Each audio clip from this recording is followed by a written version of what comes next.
Hello. അപ്പോൾ നമുക്കൊരു weekend ഈവനിങ്ങിൻ്റെ ഒരു കുഞ്ഞു വ്ളോഗ് കണ്ടാലോ? സമയം 6 മണിയായിട്ടുണ്ടെങ്കിലും നമ്മുടെ സൂര്യൻ ഇപ്പോൾ നമ്മളെ വിട്ടിട്ട് പോകാൻ നല്ല മടിയാല്ലേ. അപ്പം ഞങ്ങളിത് എന്തായാലും കാറിൽ കയറി, കാറ് സ്റ്റാർട്ടായതും നമ്മുടെ കുഞ്ഞുമണി സുഖം ഉറക്കത്തിലാണ്.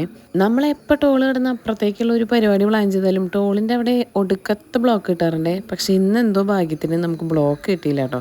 സോ നമുക്കിനി വഴിയിൽ നിന്ന് ഒരാളെ പിക്ക് ചെയ്യാനുണ്ട്. അയാളെ വെയിറ്റ് ചെയ്ത് നിൽക്കണ നേരം വെറുതെ കളയണ്ടല്ലോ എന്ന് ചോദിച്ചിട്ട് നമ്മൾ 2 ബജ്ജിയൊക്കെ വാങ്ങിച്ച് കഴിച്ചു.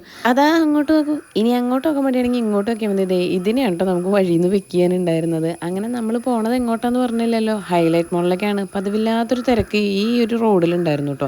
നമ്മൾ മോളെത്തിയിട്ടുണ്ട്. നമ്മളിവിടെ ആദ്യമായി പലാക്സിയിൽ സിനിമ കാണാനാണ് കേട്ടോ പോണത്. കാര്യം നമ്മുടെ മെയിൻ ഉദ്ദേശം സിനിമയാണെങ്കിലും നമുക്ക് ഫുഡ് മുഖ്യമാണല്ലോ. സിനിമ തുടങ്ങാൻ വെറും 15 മിനിറ്റ് മാത്രമുള്ള അപ്പോൾ ഞങ്ങളുടെ വിക്രികളാണ് കേട്ടോ ഇതൊക്കെ. ഞങ്ങൾ ഏതാണ്ട് ഒരു ഫുഡ് ചലഞ്ച് ചെയ്യണ പോലെയായിരുന്നു ഫുഡൊക്കെ കഴിച്ച് തീർത്തിട്ടുണ്ടായിരുന്നത്. ഇതും പോരാഞ്ഞ് പോപ്കോൺ വാങ്ങിച്ചിട്ട് നമ്മൾ അകത്ത് കയറിയിട്ടുണ്ട്. കറക്റ്റ് നമ്മൾ കയറിയിരുന്നതും സിനിമ സ്റ്റാർട്ട് ചെയ്തേ. തിയേറ്ററൊക്കെ ഓൾമോസ്റ്റ് ഫുള്ളായിരുന്നു. പക്ഷേ ഇവിടുത്തെ സ്ക്രീൻ നമ്മൾ നോർമലി കർവ്ഡ് സ്ക്രീൻ കാണുന്നേക്കാളും ഒരു കുഞ്ഞ് സ്ക്രീനാണ്, നമ്മുടെ TV ഒക്കെ കാണുന്ന പോലെ. അപ്പോൾ നമ്മൾ കാണാൻ പോയിട്ടുണ്ടായിരുന്നത് ഈ വീക്കിൻ്റെ റിലീസായ ബാലനായിരുന്നു. ഇതിൻ്റെ ട്രെയിലർ കണ്ട് അത്യാവശ്യം ഇഷ്ടപ്പെട്ടിട്ട് തന്നെയാണ് കേട്ടോ ഞാൻ പോയിട്ടുണ്ടായിരുന്നത്. ഇതിൻ്റെ റിവ്യൂസ് പല രീതിക്ക് കേൾക്കുന്നുണ്ടായിരുന്നു. എന്തായാലും ഇൻ്റർവെൽ വരെ നല്ല ഇൻട്രസ്റ്റിംഗ് ആയിരുന്നു. അതേപോലെ തന്നെ സെക്കൻഡ് ഹാഫ് അടിപൊളിയായിരുന്നു കേട്ടോ. കാര്യം കുറേയൊക്കെ നമുക്ക് പ്രഡിക്റ്റബിൾ ആണെങ്കിലും എനിക്ക് ഇവർ എടുത്തു വെച്ചിരിക്കുന്ന ഒരു രീതി നല്ല രീതിക്ക് ഇഷ്ടപ്പെട്ടു.